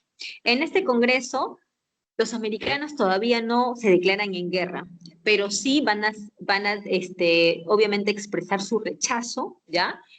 A todo lo que estaba pasando y van a romper relaciones comerciales con Inglaterra, ¿ya? Esa es una posición ya muy clara, ¿no? A partir de ahora ya no tenemos vínculos comerciales con Inglaterra. Luego de esto, hay una escaramuza en Lexington, ¿ya? Una escaramuza es como un enfrentamiento, pero pequeño, ¿no? Como un pequeño enfrentamiento, pocos muertos, pocos heridos, nada grande, ¿ok? Esta escaramuza en Lexington es como una antesala, ¿no? A lo que viene después, que es la declaratoria de guerra, ¿no? En el segundo Congreso de Filadelfia, los americanos ya se declaran en situación de guerra. Ahora, el problema acá, chicos, el pequeño problema acá, es que los americanos no tienen ejército, no lo tienen. En cambio, los ingleses tienen ejército y su ejército es el más poderoso del mundo, porque en el siglo XVIII Inglaterra se estaba perfilando como la nueva potencia mundial. Entonces, imagínate que su ejército era el más prestigioso porque nunca había sido derrotado. Entonces, imagínate enfrentarte a ellos y más aún cuando tú no tienes ninguna experiencia militar porque ni siquiera tienes ejército. Van a nombrar a George Washington como comandante en jefe del ejército continental. O sea que van a dejar en sus manos, ¿no? De este señor Washington que pueda organizar, ¿no? Las tropas continentales contra los ejércitos ingleses. También lo que va a ocurrir es que los otros papis de la independencia, que tú ya sabes quiénes son, ¿verdad? Benjamin Franklin, Thomas Jefferson, John Adams, ellos van a hacer el trabajo de, número uno, ir a Francia a pedir ayuda, ¿no? Para que Francia apoye a la independencia. Francia quería ayudar, pero se le hacía difícil, ¿sabes por qué? Porque Francia no tenía dinero. No tenía dinero Francia, entonces ¿cómo va a ayudar si no tiene dinero? Está en una crisis fiscal. Entonces Francia va a esperar, ¿no? A ver cómo se desarrollan las cosas para ver si apoya o no apoya. Y por otro lado tenemos que, ¿no? Thomas Jefferson, John Adams, van a escribir, ¿no? El Acta de la Independencia. Y finalmente, pues chicos, ya con el Acta de la Independencia, ¿no? Se va a desarrollar la batalla de Saratoga. En la batalla de Saratoga, increíblemente los americanos ganaron, ¿ya? Y este triunfo es clave, jóvenes, es un punto de inflexión. ¿Sabes por qué? Porque a partir de aquí en adelante, los franceses van a decidir apoyar. ¿Por qué apoyaron? Porque es muy fácil, pues, ¿no? Por ejemplo, tú dices, ¿no? Tú eres el rey de Francia y tú dices, quiero apoyar a los americanos, pero ¿y si pierden? Va a ser una inversión en vano. Si ganan es otra cosa, ¿no? Me conviene. Entonces tú estabas indeciso, pero al ver que ellos han ganado una batalla, tú dices, oye, pero mira, hay muchas probabilidades de ganar porque han ganado esta batalla, así que vamos a ayudar. Entonces, esta victoria fue lo que hizo que el rey de Francia decidiera apoyar a los americanos en su independencia, enviando mucho dinero y también enviando tropas, ¿no? a los americanos. Se da la batalla de Yorktown, donde los americanos ganaron. Pero como tú puedes ver, no ganaron solos. Ganaron con apoyo de Francia. Algunos textos también dicen que ganaron porque España también ayudó. Y hasta Holanda, ¿no? Holanda también ayudó vendiendo armamento de manera pues secreta. En el Tratado de Versalles, los americanos van a obtener su independencia porque Inglaterra lo va a aceptar. Y lo que viene después, jóvenes, son las consecuencias, ¿no? Estados Unidos es la primera colonia que se independiza de su metrópoli, aparecen como el primer estado liberal de la historia, ¿no? Aplicando un gobierno basado en la democracia, ¿no? Que es digamos que la libertad, ¿no? Del pueblo para elegir a sus gobernantes. Van a tener su primera constitución, 1887, que sigue siendo la misma hasta el día de hoy, ¿no? Eso es lo que dicen. Y va a influir sobre la Revolución Francesa, que vamos a ver a continuación rápidamente, porque son las 10:46, ¿ok? La Revolución Francesa es un proceso dirigido por la burguesía. Creo que al inicio de la clase te comenté que la burguesía va a querer acabar con el rey, con la nobleza y con el clero. ¿Y por qué quieren acabar con ellos? Porque la burguesía tiene un objetivo en la vida. ¿Y sabes cuál es ese objetivo? Llegar al poder para que ellos puedan gobernar y tomar todas las decisiones. Pero no lo van a poder lograr si es que siguen bajo un sistema en donde existe un rey que es absoluto y que además va a estar eternamente en ese cargo porque se supone que es hereditario. Entonces la burguesía va a tener que acabar con eso si es que quiere tomar el poder. Entonces la burguesía lo que va a hacer es difundir ideas, ideas que le cambien el pensamiento al hombre europeo, ideas en donde el hombre europeo se convenza de que el sistema en el que vive no es el mejor porque le genera infelicidad y le genera, pues, digamos, ciertos males, ¿no? Entonces, por eso es que el burgués, ¿no? Por eso que la burguesía va a difundir la ilustración, porque a través de esas ideas va a lograr que la gente poco a poco comience a analizar los problemas y busque cambiarlas. Además, recuerda que la burguesía, por más que tenga dinero y también contactos, ellos solos no podrían hacer una lucha. Ellos van a tener que contar sí o sí con el pueblo, porque el pueblo es la masa, ¿no? El pueblo es la base de la sociedad, y si tú cuentas con el apoyo de ellos, vas a poder lograr un triunfo. Entonces la burguesía va a contar con el apoyo del pueblo, pero solamente lo va a utilizar, porque cuando ya las cosas terminan y ya se logran los cambios, tú sabes muy bien que los únicos que se beneficiaron fueron los burgueses. El pueblo no se benefició porque continuó siendo pobre, continuó con sus problemas. Solamente los burgueses fueron los que pudieron llegar al poder. Entonces, este es un proceso dirigido por la burguesía que quiere acabar con el rey, acabar con la nobleza, acabar con el clero, para que la burguesía pueda llegar al poder y ordenar el mundo a los intereses de ellos, ¿ok? Entonces tenemos que las causas. Mira, las causas económicas tienen que ver con los gastos, derrotas en las guerras, ¿no? Francia participó en la guerra de los 7 años, en la guerra, por ejemplo, por la sucesión de la corona española, ¿no? Apoyo que dio a las 13 colonias. Entonces, hay muchas guerras en donde Francia no ha ganado y solamente ha perdido y se ha endeudado. Y además está la reina María Antonieta, ¿no? Que es una mujer que gasta, pero ya no, ya. Por eso que el pueblo le llamó la Madame Déficit, porque despilfarraba el dinero con sus vestidos, con sus ceremonias, banquetes y todas esas cosas. Políticamente tienes que el absolutismo es el sistema, ¿no?, que existe en Francia, y ese sistema está en crisis porque el pueblo lo critica, ¿no? El pueblo ya no quiere a Luis XVI en la corona. ¿Y por qué no lo quieren? Porque Luis XVI es un déspota, es un autoritario, es un rey que no se preocupa por el hambre del pueblo, que no se preocupa por las quejas del pueblo. Entonces, el absolutismo lo van a intentar destruir. Por eso que hablamos de una crisis del absolutismo.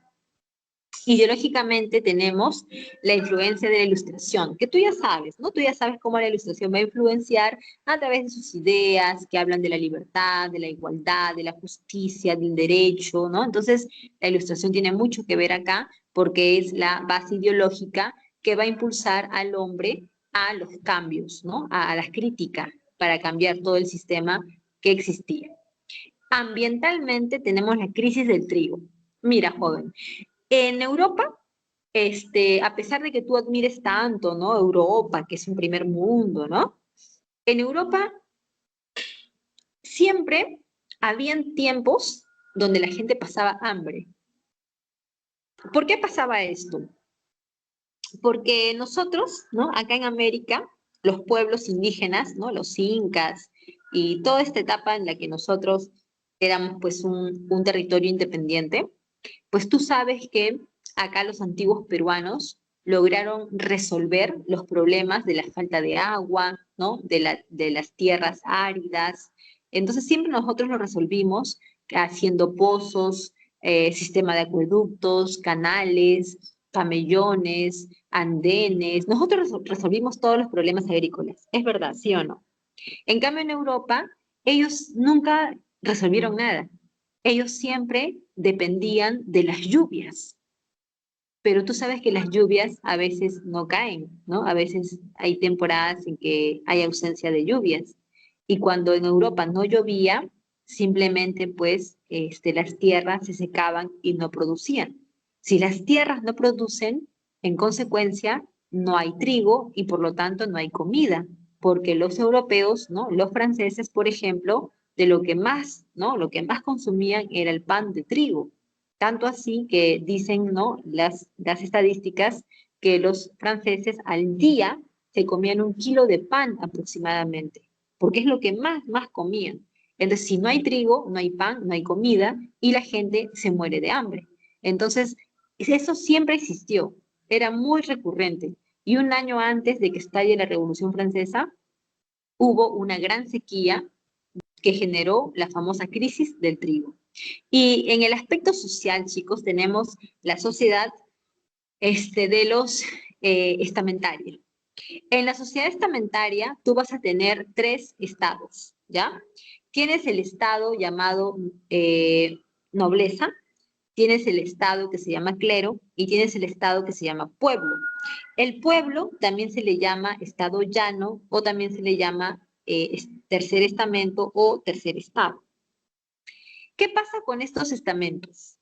Lo que sucede es que la ley se aplica diferente para cada uno de ellos. Los que son de la nobleza y el clero son privilegiados y los que son del pueblo no son privilegiados. Esos privilegios, ¿sabes cuál es el más importante? El que se relaciona con el pago de impuestos. Mientras que la nobleza y el clero no pagan impuestos, el tercer estado paga todos los impuestos que tú te puedas imaginar. Impuestos al rey, impuestos a la iglesia, impuestos al clero, ellos pagan todos los impuestos. Además, la nobleza y el clero son un pequeñísimo porcentaje de la sociedad, solamente un 3% aproximadamente, mientras que el pueblo es el 97%, prácticamente es todo el pueblo es del tercer estado. El tercer estado está conformado por la burguesía, los artesanos, los campesinos y los estratos marginales, ¿ya? En los estratos marginales no hay mucho que decir, porque es un porcentaje bien pequeñito y ahí están los lisiados, gente mendiga, niños huérfanos, ¿no? Ahí están.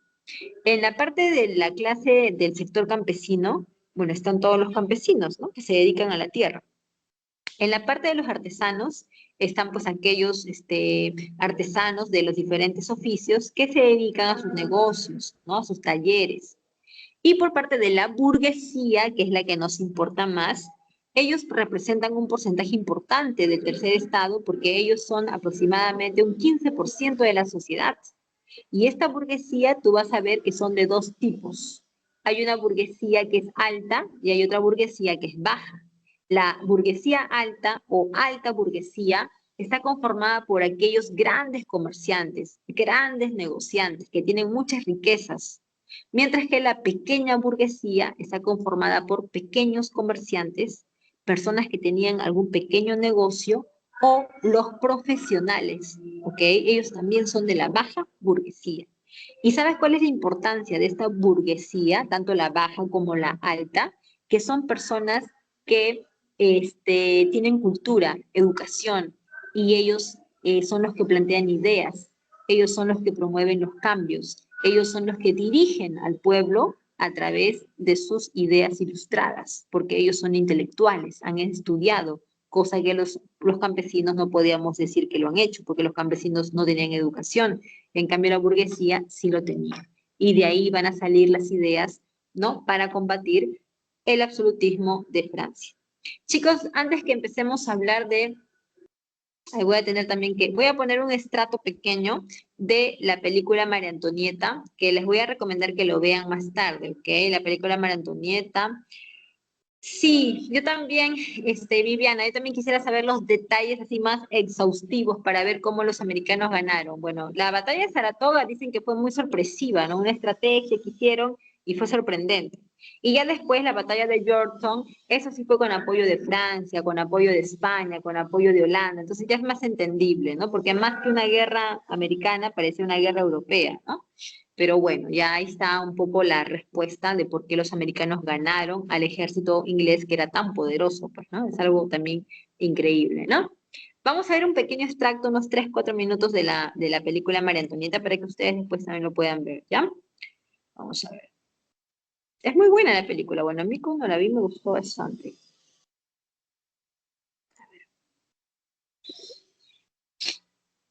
me hago frío.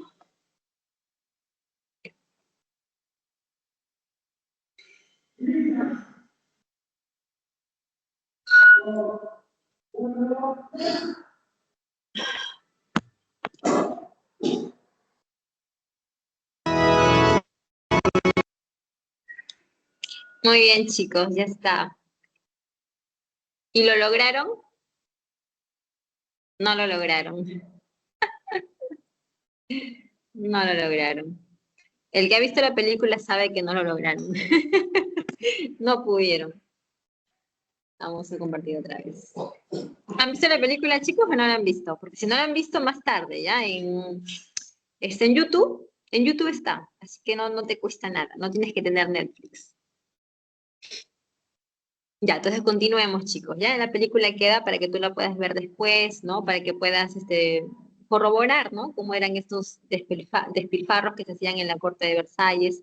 Ella tenía 14 años, era una niña, ¿no? Y él tenía 15, eran bastante jóvenes. En ese momento en que el que se casaron, el que está ahí oficiando, ¿no? Las palabras, es el rey Luis XV, que era el abuelo de Luis Augusto, que era pues el futuro Luis XVI. Y Luis XV, pues, como tú escuchaste, les dijo, ¿no? Por el delfín y la delfina, lo cual significa que ellos son los herederos de la corona cuando él muriera. Después de un par de años, ¿no? Luis XV murió, creo que le dio cólera, ¿no? Y murió, y ellos heredaron la corona bastante jóvenes, ¿no? Con 17, 18 años, imagínense, era como ustedes, ¿no? Bastante jovencitos, y no sabían gobernar para nada, ¿no? Ella se la pasaba, pues, despilfarrando el dinero. Además, pues era muy criticada, ¿no? Porque ella no pudo embarazarse hasta después de muchos años porque él no la tocó, ¿no? Durante bastante tiempo. Entonces, pues problemas que tuvieron, no a nivel matrimonial tanto, ¿no? Sino problemas que el pueblo lo sabía y los criticaba mucho, se burlaba de ellos, ¿no? Sobre todo de ella como mujer, ya que la culpaban de no traer un heredero a la corona, lo cual se supone que una reina, pues, es su principal función, ¿no? Si tú eres una reina, tu principal y única misión en este mundo es traer un heredero a la corona. Y si tú no puedes hacerlo, la culpa es tuya, no del varón. Entonces a ella le culpaban todo eso, ¿no? Y bueno, es todo un rollo ahí. Bien, chicos, ustedes saben que la Revolución Francesa tiene 3 etapas: la monarquía, la república y el imperio. La monarquía está conformada por 4 asambleas, ¿ya? Las 4 son asambleas. Aunque la primera tenga un nombre diferente, no te confundas, porque las 4 son asambleas. Los Estados Generales, la Asamblea Nacional, la Asamblea Constituyente y la Asamblea Legislativa. Para 1789, el ministro del rey, Jack Necker, le aconsejó que pueda convocar a esta asamblea que era representativa en Francia. Estamos hablando de la asamblea que se llamaba Estados Generales.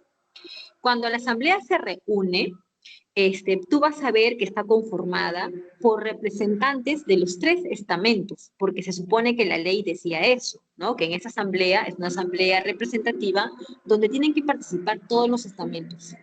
Obviamente que por parte de la nobleza y el clero, el número de representantes es mucho menor, porque la nobleza y el clero representan porcentajes muy pequeños de la sociedad, mientras que los representantes del pueblo, ellos son un número bastante mayor, porque recuerda que el pueblo es más del 90% de la sociedad. Cuando el rey inicia la sesión de la asamblea, lo que va a proponer es una reforma tributaria. Esto significa que se está pidiendo que la nobleza y el clero también paguen impuestos, ¿no? De manera temporal, porque Francia estaba en una bancarrota fiscal, no tenía ningún centavo.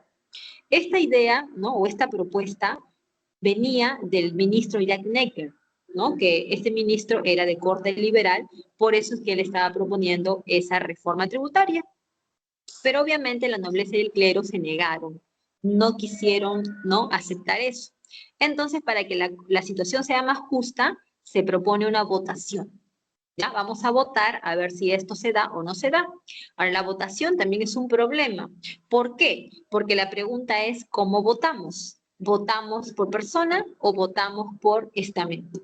Si votamos por estamento, la nobleza y el clero se juntan, ¿no? Y ganan, ¿sí o no? Ganan porque son 2 estamentos contra uno que sería el pueblo. Pero si votaran por persona, ganaría el pueblo. porque recuerda que los representantes del pueblo son un número mucho mayor. Entonces, acá no se va a definir si el voto va a ser por estamento o por persona, y al final esta asamblea va a ser un fracaso, porque se va a derogar o simplemente se va a romper. ¿Y por qué? ¿Por qué fue la ruptura? Por el problema en la votación. Los representantes del pueblo no se quedaron contentos y van a decidir reunirse solos. Van a buscar ir al lugar donde siempre se hacían las asambleas, pero se encontraron con la sorpresa de que estaba cerrado, porque el rey lo había mandado a cerrar.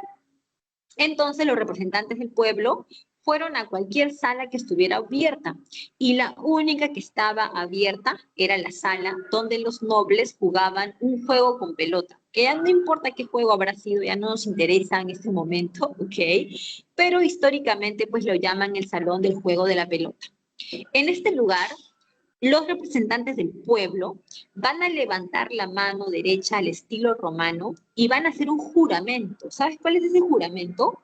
No separarse hasta tener una constitución para Francia. Ese es el famoso juramento en el salón del juego de la pelota. Llega el 14 de julio y aquí hay un suceso que es histórico, la toma de la Bastilla.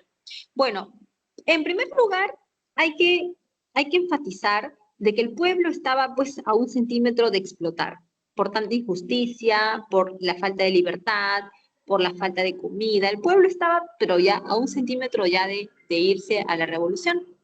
Y en París hay un rumor. El rumor dice que Jack Necker ha sido despedido de su cargo y que lo han encerrado en la Bastilla, la cual era una torre medieval que servía como una cárcel. O sea, no fue creada como cárcel, pero los franceses, ¿no? Los Borbones la habían convertido en una cárcel.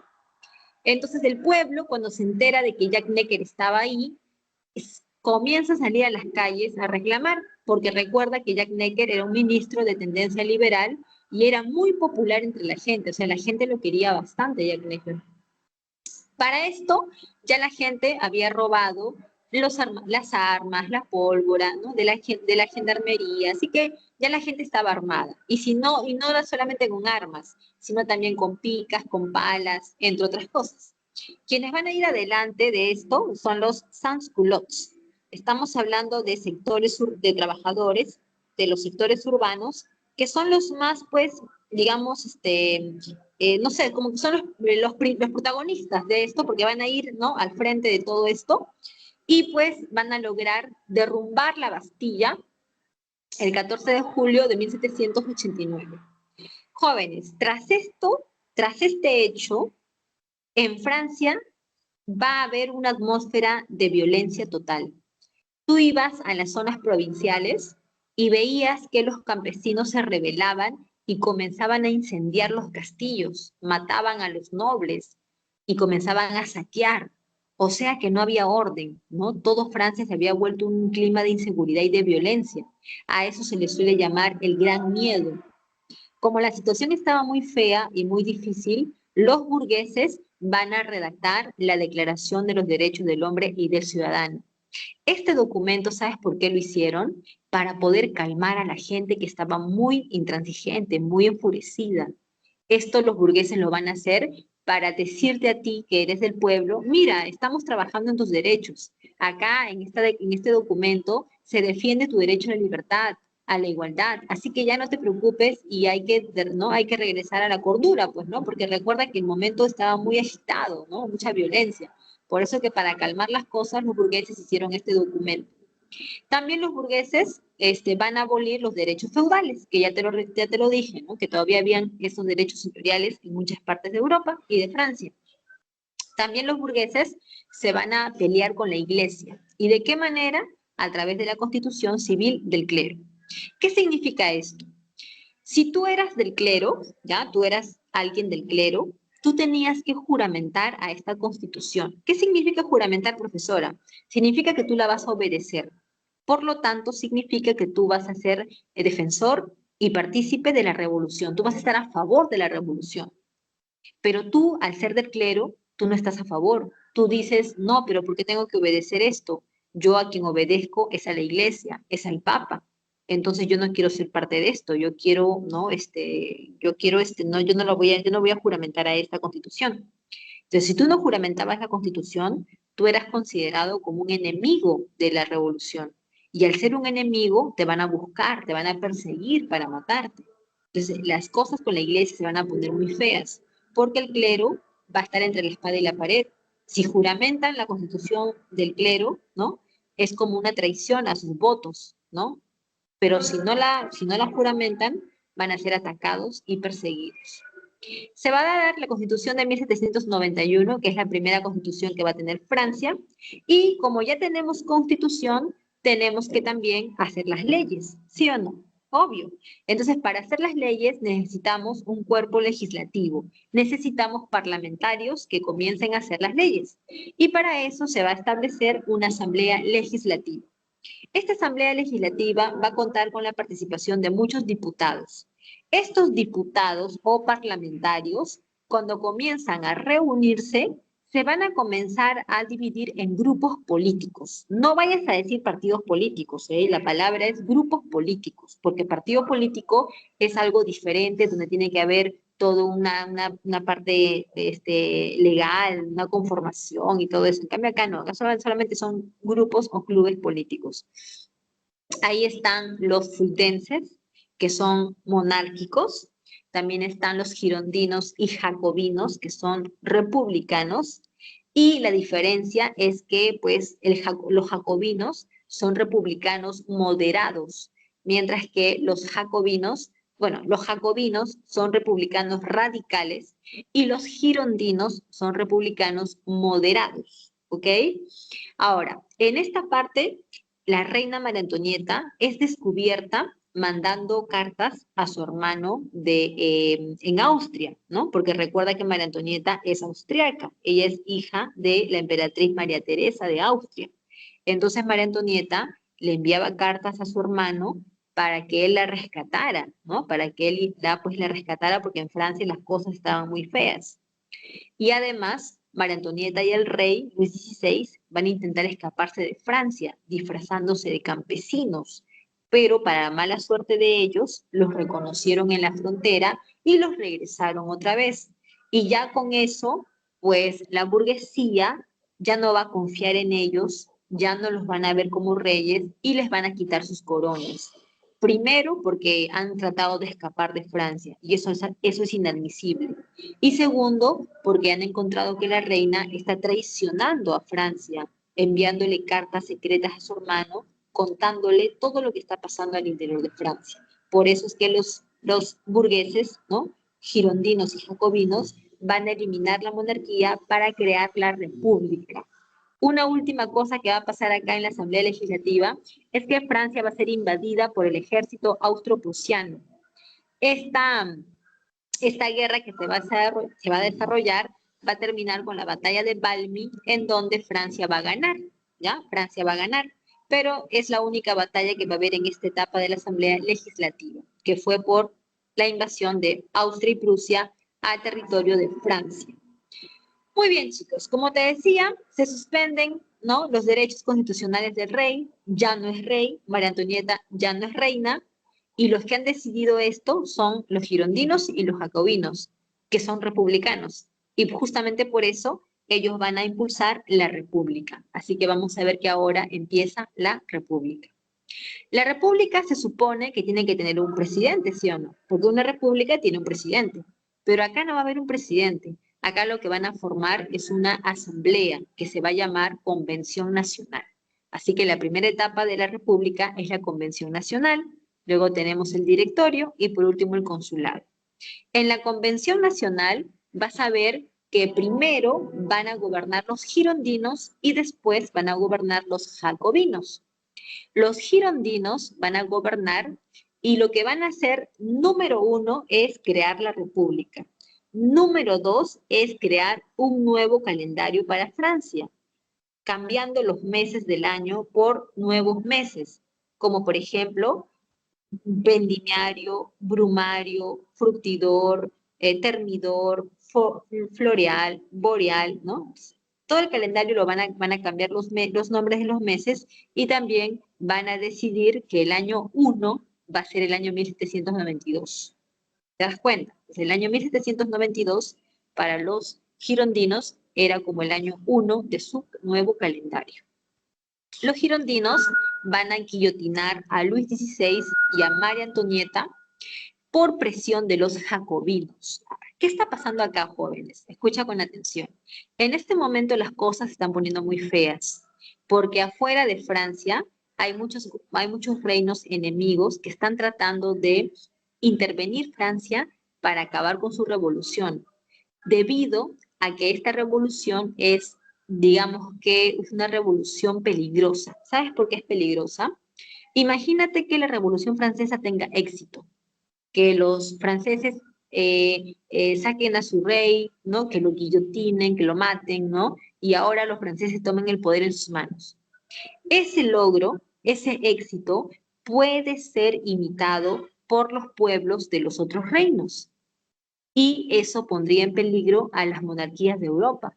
Por lo tanto, los reyes europeos ven la Revolución Francesa como un peligro a sus intereses y por eso que van a tratar de intervenirla para acabarla. Además, en el interior de Francia también hay problemas, porque hay muchos grupos que son antirrevolucionarios y que pues obviamente están a favor del rey. Entonces, en este clima, ¿no? de inestabilidad, ¿no? Los jacobinos presionaron a los girondinos y fue así que Luis XVI y María Antonieta fueron llevados a la guillotina.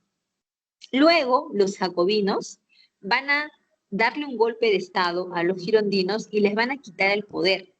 Y con eso va a comenzar la dictadura de los jacobinos. En esta dictadura van a gobernar los jacobinos con apoyo de los sans-culottes. Y acá tú vas a encontrar algunos líderes jacobinos como Danton o como el mismo Maximilien Robespierre. Este personaje, Robespierre, va a establecer el famoso gobierno del terror. ¿Qué significa eso, jóvenes? Significa algo muy sencillo. En esta etapa, como las cosas están tan difíciles, cualquier persona es sospechosa de estar en contra de la revolución, a menos de que esa persona compruebe lo contrario. Entonces, tú como francés, ¿no? Que estabas en la calle circulando como cualquier otra persona, tú podías ser interceptado, te llevaban ante unos tribunales que los jacobinos habían creado, que eran estos famosos tribunales de salvación pública, y a través de esos tribunales a ti te hacían un juicio sui generis, así rapidísimo.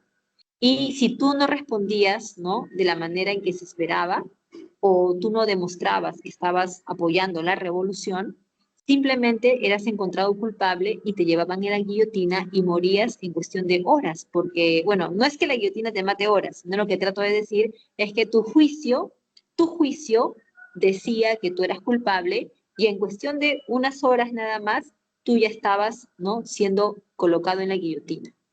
Entonces, eso fue el gobierno del terror. Fue un gobierno en donde los jacobinos establecieron una dictadura en la que cualquier persona, por más inocente que sea, si era considerada sospechosa, era suficiente motivo para llevarla a la guillotina y acabar con ella. De esta manera murieron miles de franceses durante esos pocos años que los jacobinos estuvieron en el poder, y todo esto va a terminar cuando los girondinos recuperan el poder y a Maximilien Robespierre y a todos sus secuaces los llevan también a la guillotina. Este golpe de estado de los girondinos se llama el golpe de Termidor, o algunos también lo conocen como la reacción termidoriana. Cuando los girondinos recuperan el poder, van a establecer el directorio. El directorio es como un poder ejecutivo en donde van a poner a un director, ¿no? En lugar de un presidente, lo que van a poner es un director. Pero en este caso, no va a ser un director solo, sino que van a ser 5 directores. Estos 5 directores van a ser pues un fracaso, porque van a establecer un gobierno ineficiente y débil totalmente, sobre todo porque en este momento lo que Francia más necesita es una protección militar, porque Francia tenía muchos enemigos tanto afuera como adentro, entonces lo que necesitan es el poder de un militar. ¿Y sabes quién es ese militar que se va a hacer de mucho renombre? nada más y nada menos que Napoleón Bonaparte.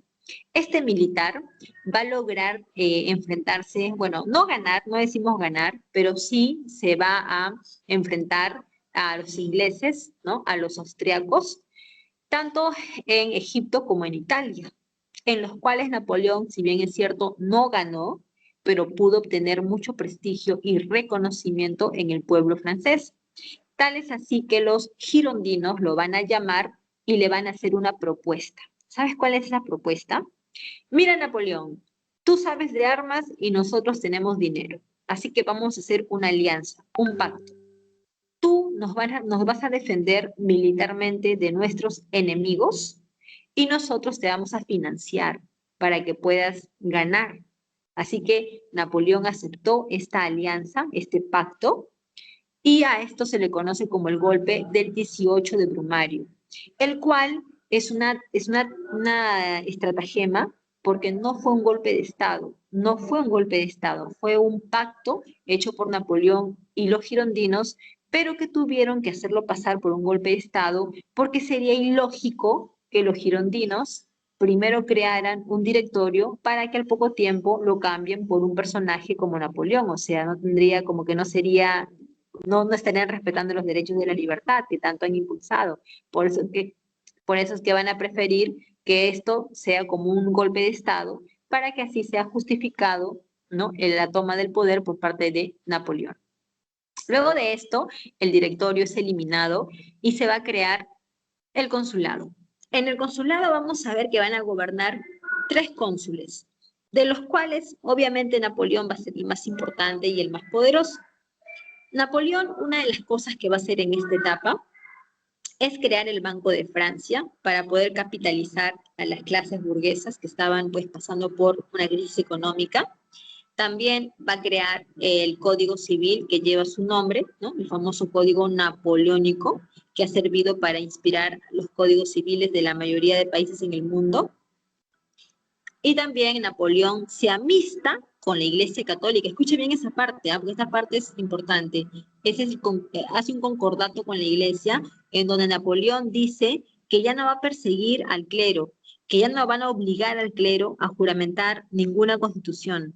Entonces, con esto, Napoleón está logrando amistarse con la Iglesia y recuperar el apoyo de todos los católicos. Y esa es una parte muy estratégica de Napoleón, porque Napoleón lo que más va a buscar es apoyo. Y tú sabes que los fanáticos de la religión católica son muchas personas, son miles. Entonces, si tú te amistas con la iglesia, esos fanáticos van a apoyarte también. ¿Te das cuenta? Entonces, Napoleón, por un tema de estrategia, se amistó con la iglesia católica a través de un concordato.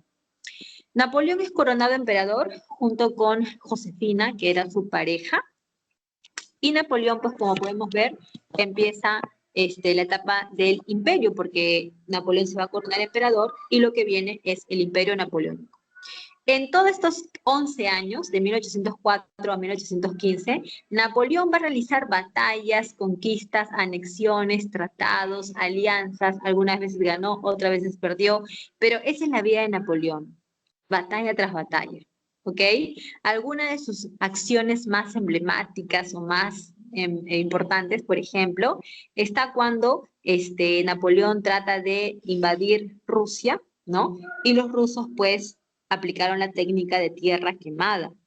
Otro hecho así sobresaliente es cuando Napoleón decreta el bloqueo continental contra Inglaterra, o también cuando Napoleón invade Francia, ¿no? Entonces hay muchos momentos emblemáticos en la vida militar de Napoleón, pero sin duda en 1813 ocurre pues su primera derrota.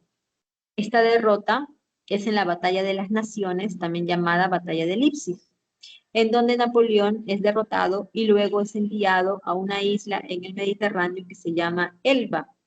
Estando en esta isla de Elba, Napoleón se pudo liberar, se pudo escapar y regresó a Francia por 100 días más.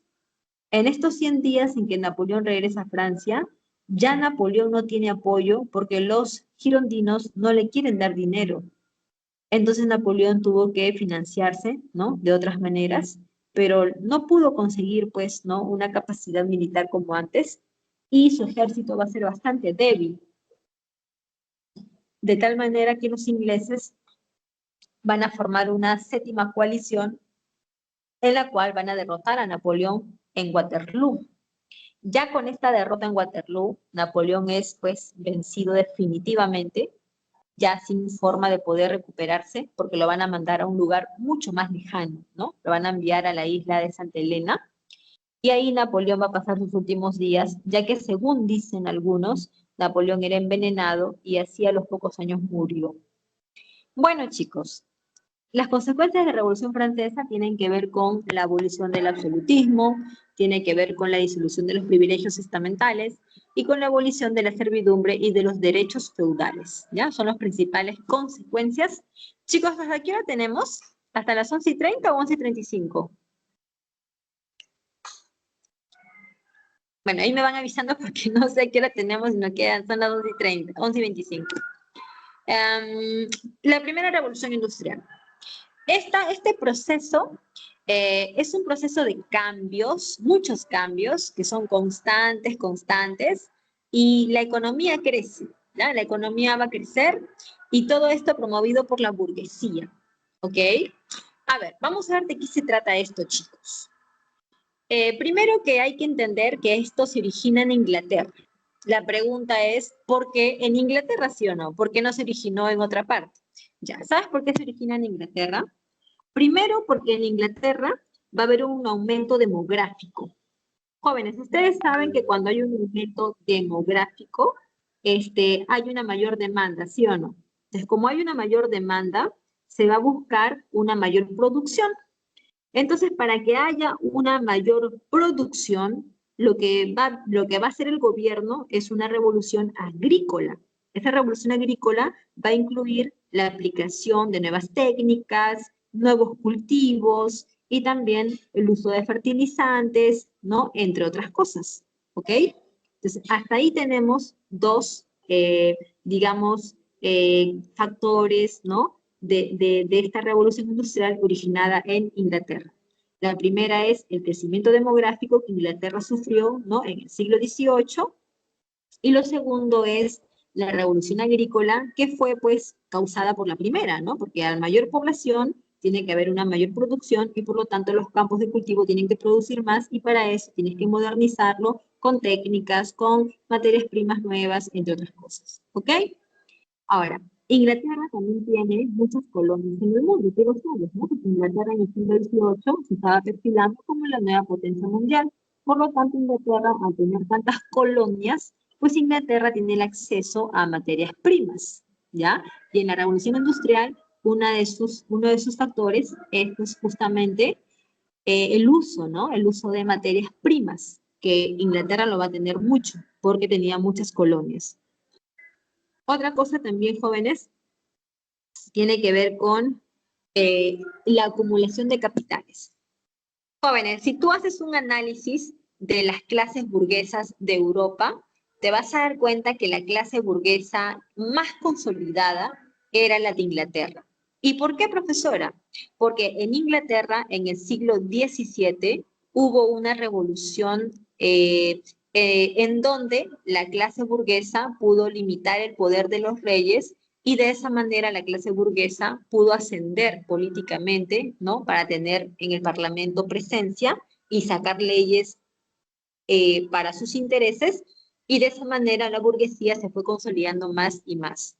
Mientras que en otras partes de Europa, como Francia, por ejemplo, ya viste que la burguesía era mucho menos consolidada. Entonces, la burguesía en Inglaterra, al ser más consolidada, va a tener muchos capitales. Tú sabes que los capitales es aquel dinero que se utiliza para invertir, ¿sí o no? Entonces, al haber más capital, se va a poder invertir mucho más, ¿no? En las industrias, ¿no? En las máquinas y en expandir la economía, ¿ya? Todo gracias a la acumulación de los capitales por parte de la clase burguesa.